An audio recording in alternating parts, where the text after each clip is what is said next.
Alors bonjour à tous, alors aujourd'hui on revient pour le test d'un vidéoprojecteur de la marque WiMax et c'est le Vogue Pro. Alors pour ceux qui ne connaissent pas la marque WiMax, c'est en fait la marque internationale de Fengmi qui est vendue en Chine et je vous mets dans le mille, Fengmi c'est une filiale de Xiaomi. Donc on va rester sur quelque chose qu'on connaît, du moins que je connais, on va pas se retrouver sur une marque on va dire qui vient de nulle part. Voilà, on a quand même des bases assez solides au niveau de Xiaomi et en plus de ça, donc ce projecteur promet pas mal de choses sur le papier, déjà une très belle image en 1080 et aussi des réglages automatiques, que ce soit au niveau du focus et du trapèze. De toute façon, on va découvrir ça pendant le test et on commence tout de suite par le déballage.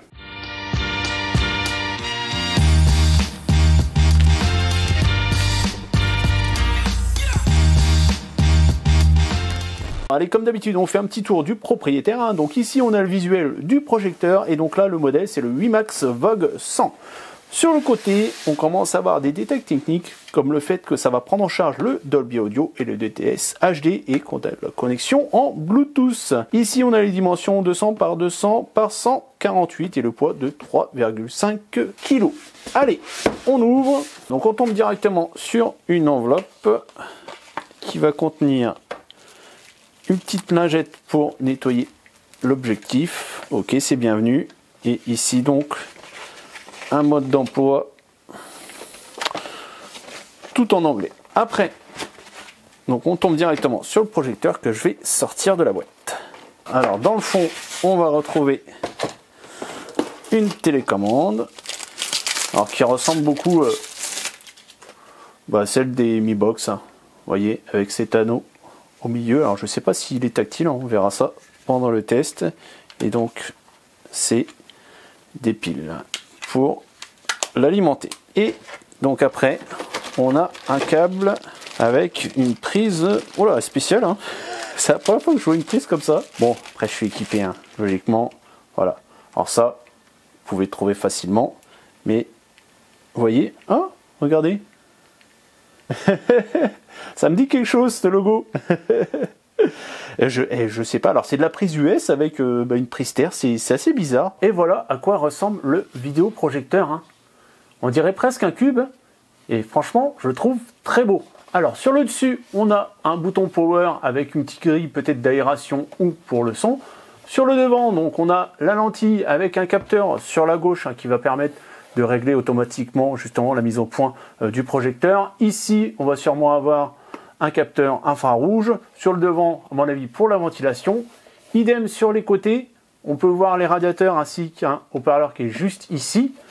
Sur l'arrière, on va retrouver toutes les connectiques, hein, donc deux ports HDMI, deux ports USB, un port jack, une sortie optique et un port Ethernet, et ici donc pour l'alimentation. Sur le côté droit, on peut voir un grand ventilo et ça c'est intéressant dans le sens où plus il est grand et moins il va faire de bruit. C'est ça l'intérêt que forcément si on a des petits projecteurs, on va avoir un petit ventilateur donc il va devoir travailler 10 fois plus pour pouvoir ventiler, alors que là justement là ça va être le contraire, vu qu'on a un grand ventilateur il va tourner moins vite et donc faire moins de bruit. De toute façon on fera des mesures pendant le test et on retrouve aussi un haut-parleur qui est juste ici et en dessous donc on se retrouve avec 4 patins antidérapants ainsi qu'un pas de vis pour l'installer sur un trépied. Donc voilà, on a fait le tour du propriétaire, maintenant il n'y a plus qu'à les tester. Donc nous voilà avec le projecteur installé. Donc moi je l'ai mis sur un trépied pour le surélever par rapport à ma table basse, sachant que moi j'ai un écran de projection qui est fixé au plafond, hein, donc qui est forcément un peu plus haut, mais sinon chez vous pourrez très bien l'installer sur une table basse. Donc ici on se retrouve sur l'accueil, hein. Donc on a lanceur qu'on verra après puisqu'en fait le système est basé sur un système Android. Hein. Après on a le manuel d'utilisation, après on a la mise au point de l'image. Donc en fait ce qui est intéressant avec ce projecteur c'est qu'il va automatiser tout ce qui est réglage aussi bien au niveau de la mise au point que du trapèze. Donc là vous pouvez voir il fait son petit réglage et en fait il y a la caméra qui regarde et qui dit directement si la mise au point est faite correctement. Après donc la correction de trapèze qui elle vous pouvez le faire manuellement comme ici mais qui peut se faire automatiquement. Regardez en fait ce que je vais faire là, je vais incliner le projecteur et regardez en haut. Vous voyez il va corriger automatiquement pour que l'image soit bien rectangulaire et ça je trouve ça juste magique et en plus de ça sans perte on va dire au niveau de la netteté de l'image parce que forcément si vous aviez des anciens projecteurs comme moi j'ai pu avoir des projecteurs entrée de gamme, hein, dès que vous touchez au trapèze en fait vous avez du flou surtout sur les coins là où vous avez bougé, que là non, aucune perte à ce niveau là. vous avez les corrections qui se fait automatiquement et tout ça net. Après en dessous, on va retrouver les réglages. Donc là, au niveau des paramètres réseau, on va pouvoir par exemple tester la vitesse de connexion. Et donc là, ça nous indique qu'on va pouvoir par exemple visualiser des contenus 4K sans problème. Bon, après forcément, ça dépendra aussi de votre Wi-Fi, pas forcément du projecteur. Après, vous allez pouvoir régler l'image. Alors par contre, je ne vous l'ai pas indiqué, mais depuis tout à l'heure, si vous avez des traînées au niveau de l'image, c'est pas lié au vidéoprojecteur, mais à ma caméra. Donc là, on va pouvoir régler soit un mode vidéo, soit un mode travail, donc qui fait un peu un teint verdâtre au niveau de l'image. Après, vous allez pouvoir aller un peu plus loin dans le réglage. Donc vous avez des modes prédéfinis. Donc vous avez le mode standard qui fait un peu trop clair à mon goût. Moi, je reste en mode film. Après, vous avez le mode enfant, le mode voyant, le mode sport et après le mode personnel où vous allez pouvoir régler directement à votre sauce, donc aussi bien la luminosité, le contraste, la saturation, la définition, le coloris, température de couleur, etc. Donc après vous avez le réglage du son, donc vous allez pouvoir activer ou non le Dolby. Après vous allez pouvoir faire des effets sonores, donc vous avez le mode cinéma, mode jeu, musique, enfant, sport, nuit, presse et donc personnel. Pareil, vous allez pouvoir régler ça comme vous voulez. Donc après vous allez pouvoir régler la sortie audio, donc soit sur les haut-parleurs qui sont installés directement sur le vidéoprojecteur, soit sur la sortie optique, soit directement sur la sortie HDMI ARC. Après vous allez pouvoir rajouter des périphériques comme une télécommande Bluetooth, un micro sans fil ou des haut-parleurs sans fil en Bluetooth, sachant que vous voyez en fait on va pouvoir avoir sûrement un réglage si vous avez plusieurs enceintes Bluetooth, réglé de telle sorte qu'il y en a une qui fasse la gauche et la droite. Et donc pour ajouter donc ces périphériques, vous allez juste aller ici. Après, donc on a un gestionnaire de fichiers puisqu'on a quand même un stockage interne de 32 Go et on va pouvoir aussi rajouter soit des disques durs ou des clés USB. Et donc là, on va faire un test avec un disque dur que j'ai branché avec bien sûr mes vidéos que j'utilise d'habitude pour justement tester un peu la vélocité du processeur, sachant que donc là j'ai trois fichiers. J'ai un fichier en 1080 60 fps, un fichier en 4K 30 fps et un autre en 4K 60 fps. Donc on va commencer par le plus petit, donc 1080 60 fps. Et donc on peut voir que voilà, il n'y a pas de souci, le vidéoprojecteur prend en charge facilement le 1080. Donc maintenant on va tester avec le 4K 30 fps. Et vous pouvez voir que ce qui est intéressant, c'est qu'en plus de ça, l'image est améliorée par rapport au 1080. On sent qu'il y a un downscale, mais qui garde quand même encore la qualité du 4K. Et donc en dernier, on va tester le 60 fps. Et bah là, vous pouvez voir que c'est pas pris en charge. Voilà, c'est des trop gros fichiers, mais ça, on va dire, c'est logique. Sur tous les vidéoprojecteurs que j'ai testés, aucun n'a pris en charge le 4K 60 fps. Mais on va pouvoir quand même le lancer grâce à Kodi, puisque comme je vous ai expliqué tout à l'heure, on est sur une base d'Android. Donc on peut installer des applications Android TV, même si c'est pas du Android TV officiel. Donc vous allez sur le lanceur, vous avez les applications qui apparaissent. On va pouvoir installer des applications grâce à Aptoide ou grâce au Get Apps, mais on n'a pas du Play Store. En fait, on aura par exemple Netflix, mais ça ne sera pas un Netflix officiel. Vous n'avez pas les DRM qui sont disponibles pour tout simplement pouvoir visualiser du contenu HD ou 4K, puisqu'en fait, vous voyez, on est sur du L3, Security Level, on n'est pas sur du L1. Donc ça, c'est dommageable. J'aurais aimé avoir un Android TV officiel, mais là, on ne l'a pas. On va pouvoir quand même utiliser des applications comme VLC ou Kodi pour pouvoir lire voilà, ces vidéos sans souci. Donc là, je vais aller directement sur mon disque dur, tac. Et donc là, on va pouvoir lancer le 4K 60 fps, mais on arrive aux limites du processeur. On va dire sur tous les vidéoprojecteurs, de toute façon, que j'ai testé, c'était comme ça. Et au moins, je vous montre, voilà, on arrive au maximum de ses possibilités. Vous voyez, le travelling est saccadé. Donc, on va dire logique, mais bon. Au moins, j'aurais essayé, sachant qu'on est quand même sur un vidéoprojecteur 1080, on n'est pas sur du 4K à la base. Donc, à ce niveau-là, je vais dire déjà, si on peut sortir du 4K 30 fps, c'est très très bien. Et en plus, vous voyez, la qualité est au rendez-vous. Donc, après le gestionnaire de fichiers, on a la projection sans fil. Donc, c'est-à-dire qu'on va pouvoir connecter un téléphone dessus et faire un mode miroir. Donc là, je me connecte directement avec mon téléphone. Je vais sur affichage sans fil. Et voilà. Vous avez l'affichage du téléphone en temps réel et c'est très rapide.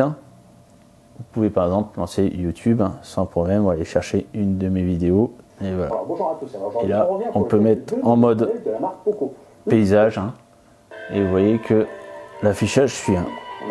Donc vous allez pouvoir afficher aussi bien un téléphone, une tablette ou un PC directement avec ce mode. Après un mode assez sympa, c'est la première fois que je vois ça sur un vidéoprojecteur, vous allez pouvoir le transformer en parleur Bluetooth, puisqu'en fait vous avez les enceintes intégrées qui vont permettre en fait de retranscrire le son d'un téléphone que vous aurez branché directement en Bluetooth avec. Et en dernier, donc vous allez pouvoir sélectionner la source d'entrée, donc aussi bien avec les deux HDMI que les deux ports USB. Donc là, je fais un test de rendu avec ma vidéo que j'utilise tout le temps, aussi bien pour les téléphones que pour les vidéoprojecteurs.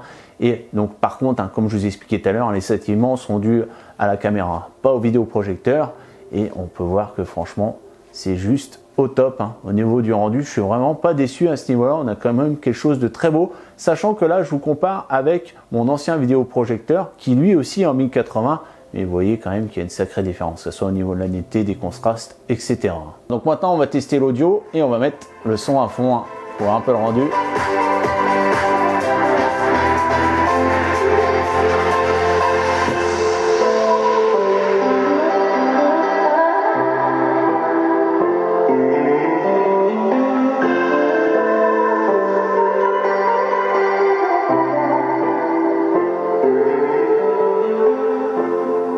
Franchement, le rendu est très très bon. Et là, l'intéressant, c'est vu qu'on a le vidéoprojecteur devant nous, donc le son vient de devant nous et de chaque côté, puisqu'en fait, donc les enceintes sont situées de chaque côté du vidéoprojecteur. Donc, pas de souci à ce niveau-là. On a un très bon rendu. On n'a pas besoin d'investir, par exemple, dans une enceinte Bluetooth qu'on aura mis à l'avant ou autre. Là, vraiment, on peut l'utiliser parce que c'est vrai que la plupart du temps, les haut-parleurs qui sont sur le vidéoprojecteur, ils sont à peine inaudibles et franchement, ça sature. Alors que là, non. Regardez.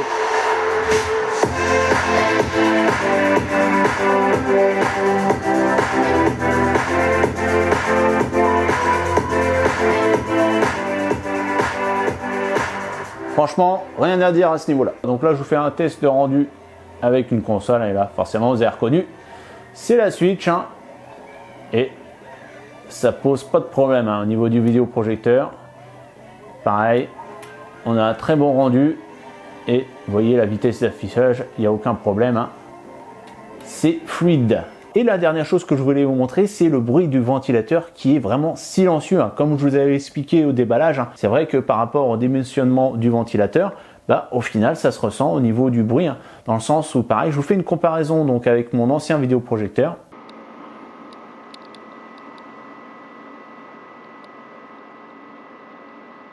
Et maintenant avec le VOOC Pro.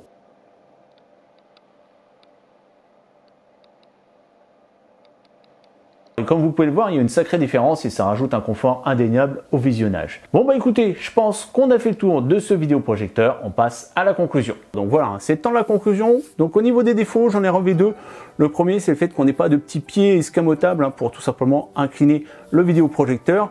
Le deuxième, c'est le fait qu'on n'ait pas de l'Android pur, on a de l'Android, mais pas avec les codecs disponibles pour pouvoir tout simplement avoir Netflix ou Canal+ en HD.